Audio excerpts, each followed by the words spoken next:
The Virtual Curbside is a production of the Utah chapter of the American Academy of Pediatrics, the Utah AAP, working together to improve children's lives through education, advocacy, and networking.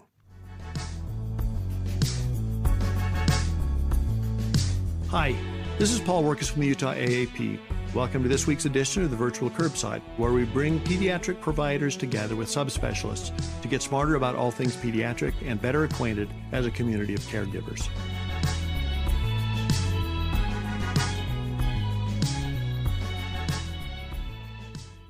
The Virtual Curbside is brought to you in part by a generous grant from Primary Children's Hospital. Primary Children's Hospital, the child first and always. Welcome back to the Virtual Curbside. We're fortunate this month to be talking to Dr. Mike Moss of the Utah Poison Control Center about pediatric poisoning. And if you're listening to this in real time, this week is, so March 15th to 21st is National Poison Prevention Week. And the theme this year is When the Unexpected Happens, Poison help is here for you. That sounds like a good thing to live by, Mike.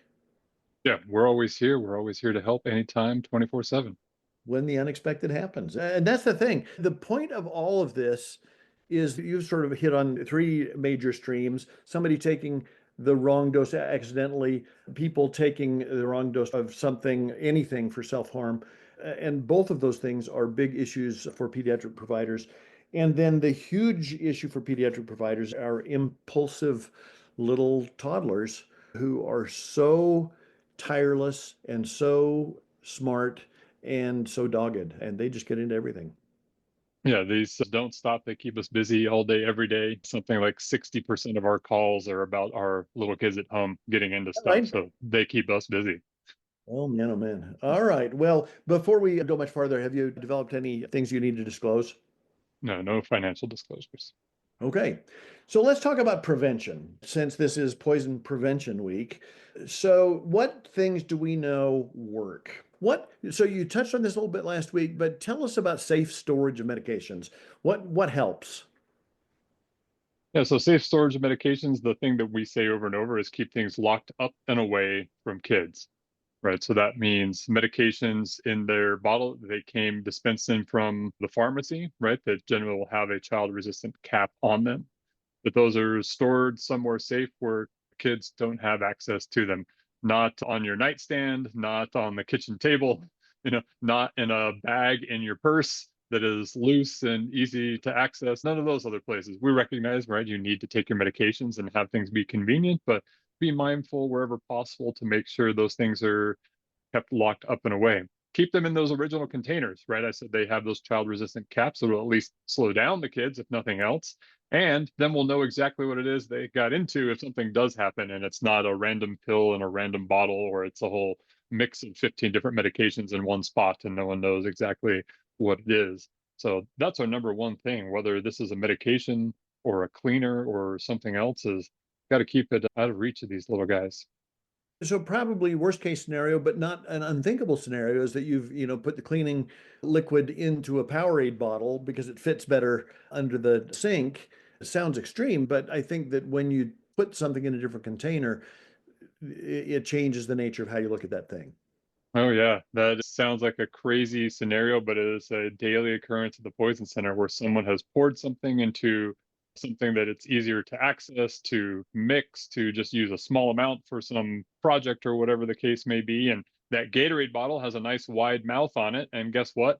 You were expecting it to have a funny colored liquid inside to drink it. And so now that it has a cleaner, someone takes a swig and oops, you've been exposed to something you didn't want to. In the garage, this ends up being antifreeze all too often. It can be any number of the different household cleaners inside the house of, glass cleaner or something like that. So keeping things in their original container, not pouring them into unlabeled things that someone would be wanting to drink from, leaving things in a drinking glass. I don't use drinking glasses to mix chemicals in because someone's going to come along and take a drink. Sure. Are there things that we can do to help people make sure that they get the right doses of medications? Yeah, the The doses trouble. that are medications that are designed for kids? Yeah.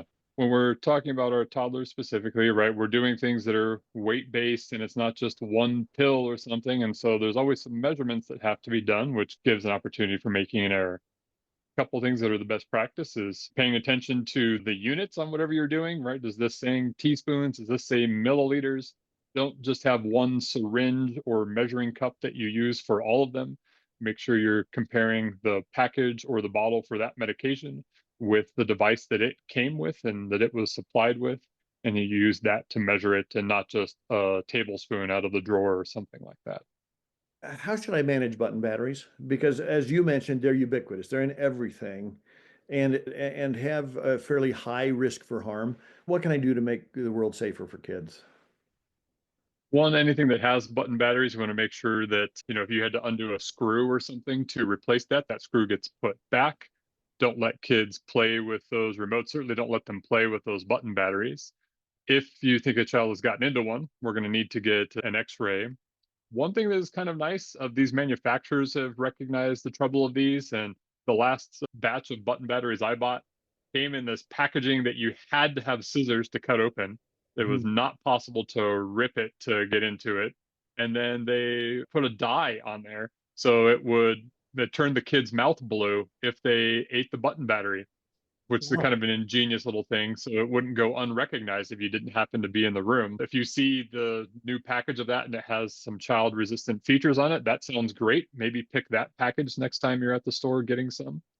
If we do get to a scenario where a kid has gotten into a button battery, we actually have a couple things we can do before we get them to endoscopy, right? Not everyone's at a big children's hospital where you've got someone who can do a scope and an 18-month-old, and you may have to be transferring them sometimes hours away or have to go quite a bit of distance. At home, for kids greater than a year, of course, honey actually helps. They actually studied this and did some sort of ex vivo models on some poor little piglet esophagus where they put honey with a button battery, and having that honey there kind of prevents it from staying in contact and causing that caustic injury. If someone makes it into a hospital, into an emergency department, we can give things that we might have more readily accessible there, like carafate, sucralfate, something else. Just literally ends up being a physical barrier to the discharge of that electrical current into the esophagus. And that's something that anyone would do. Of course, we wouldn't want to delay transfer or anything to do any of those measures, but some pretty cheap and safe things that have been shown, at least in some research settings, to be helpful. Are there safe storage boxes or things that people use to help keep both medications and other products safe? Are you aware of anything like that? Yeah, so for some of the higher risk things could be put in an actual lockbox or in a safe. Maybe that might be for something like an opioid, right? That you don't want people to get into the house and steal that or abuse that. And you want to make sure that kids don't get into that. That might feel like a lot just for your daily cholesterol medication or something to have in a locked safe. A lot of people use medication minders, right? That you're able to put out your days and your week's medication of all the ones you have to take. Some of those may not be as safe, right? Because those are made to be very easy to open by default. So if you've got some hands that are getting stiff or something like that, and my older adult patients, then just recognize that those may make it easier for kids to get into a whole lot of a whole bit mix of medications. So I recognize the benefit of them, but be mindful of those things that may take away some of our safety parameters.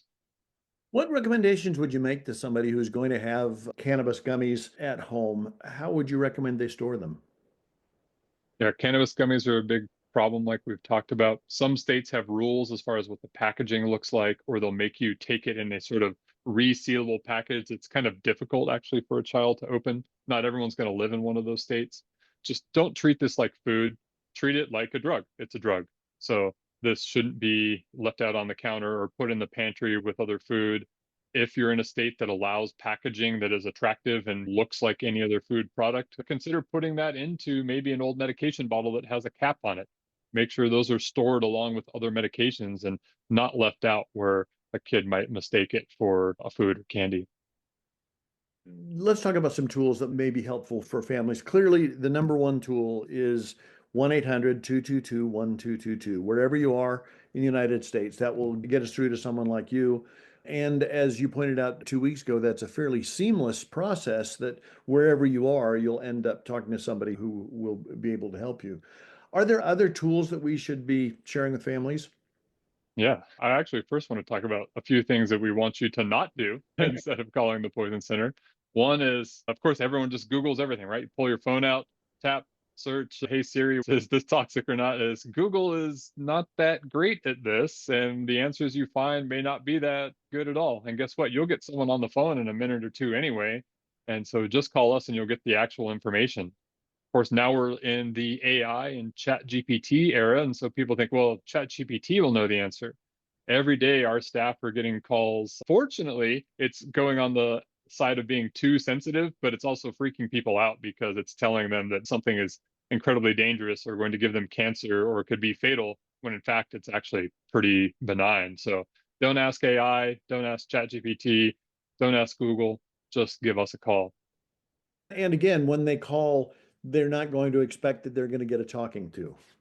No, you're not going to get in trouble, right? You're not just talking to an operator, quote, right? You are talking generally to a nurse or a pharmacist who has a specialized certificate to deal with poisoning and overdose. Are there things that we could be doing to use poison control centers more effectively besides just the obvious thing, using them? That is our number one, is calling us. That helps, right? There's nothing that says one call equals $1 in funding or something like that. That's not how any of our stuff works. But the more that we show that we're of value, which hopefully those calls you do find to be of value, that helps us, right? It helps us with surveillance. Even if the case seems pretty straightforward and you've taken care of a bunch of these before, we still appreciate the call because this helps us track the numbers of what's going on, identifying new threats, seeing that old things have, decreased quite a bit, and just always staying on top of what's happening throughout the country. We always appreciate a call, even if it seems something pretty straightforward. Let's talk about some things that have changed historically. We've already talked about the fact that we have a standardized number for poison control. I'd like to talk about one thing that I know that the AAP was one of the big friends of this process, and that's the whole idea of pill imprint codes. Tell us about the importance of pill imprint codes. These help us identify tablets. And of course, like I was just mentioning, we'd love to have everything stored in its original container with the label on it, but we've heard just about every permutation of how medications are stored inappropriately all the time. And all we're left with is trying to identify this tablet. What is the shape? What is the color? What is the code imprinted on there? And for things made and produced and purchased in the United States that are over the counter prescription, we'll be able to identify those with one of our databases and find that. A lot of those are accessible to just about anyone, including the lay public now. Historically, that wasn't as available, but the internet has made that more available. So we're always happy to help with a pill ID, and we will pull up one of our databases and put in that imprint code. And that will let us know what this is. Because otherwise, we're left assuming a worst case scenario, right? Oh, there's an opioid in the house, then we just have to assume this random pill is an opioid and we've got to send you to the ER. If we find out it's something else that's totally benign and doesn't require anything, then being able to identify that tablet really helps us. Once I found out that this was a thing, yeah, I've looked at several medications and you Google them, and both for over-the-counter things as well as prescription medications, it's identifiable. And that's huge because, it's not like they all have their name printed on them, but essentially by doing that, they do. Yeah, it doesn't say ibuprofen on the ibuprofen tablet, but we can all recognize what they are, and it makes it much easier for us. Excellent. Well, so let's touch very briefly on the notion of National Poison Prevention Week. Aside from remembering to support our poison control centers in whatever way we can, how can we do a better job of building awareness in communities and among professionals generally? Well, I think as pediatricians, of course, uniquely situated to be advising families on all of these safety measures, and you're doing a little bit of the work for us, right? You're part of our public outreach. We do our professional education, and I want you to turn around and take care of those patients and remind them. You can request materials. At least Utah Poison Control Center, you can go to our website and fill out a form, and we will send you however much you want of magnets and stickers and brochures to have in your clinic, to hand out to people, put in the waiting room, do at some of these, visits for our 1 and 2 year olds so they can have that information and have it ready to go. We have it available in multiple languages. And so different states, if they have, a particular language spoken more often there, will often have their materials, or at least some of them, translated into those languages. And if you give that stuff out for us, that's fantastic. And like you said, just always remember to call us. This sounds too good to be true, but it really, I think this is an instance of where a lot of smart people have put together a very valuable system. And my hat's off to you, and I'm just so incredibly thankful for the service you guys provide. No, thank you. I think fortunately everyone in the current environment sees that too. We actually just had a study released that looked at the cost effectiveness and return on investment for poison centers.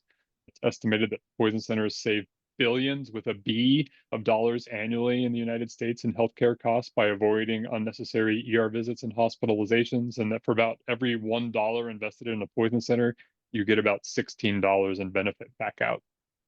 That's incredible. Was there anything else you want to share with us before we're done this month? Just remember to call. We'll say it again, 1-800-222-1222. If you have cases and you want to run something by us, give us a call. Whether you're in clinic covering call, in an ED, as a hospitalist, wherever, just advising patients, or in your own private life, give us a call and spread the good word about poison centers. We're working on expanding our efforts. The Poison Help website has some things where you can, look things up on the website to get a little bit of information. Of course, we're always happy to just give you a call.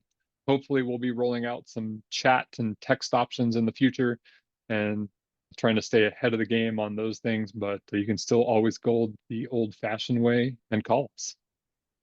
Well, thanks a lot, Mike. This has been very helpful. I feel smarter, and I think my patients should feel safer for what I've learned, as well as just a reassurance that this is a program that makes a big difference and that we can continue to send people your way. Thanks for what you do, and hope to talk to you again sometime. No, thanks so much for having me and helping us put out the good word about Poison Prevention Week. All right. I hope you're willing to come back next week and answer some questions. Please send your questions to questions@vcurb.com and we will address those. Please like us because we're very insecure and that's how we find new listeners. And thank you very much to Elisa Stoddard for making this sound like a podcast. And thanks, Janice, for listening.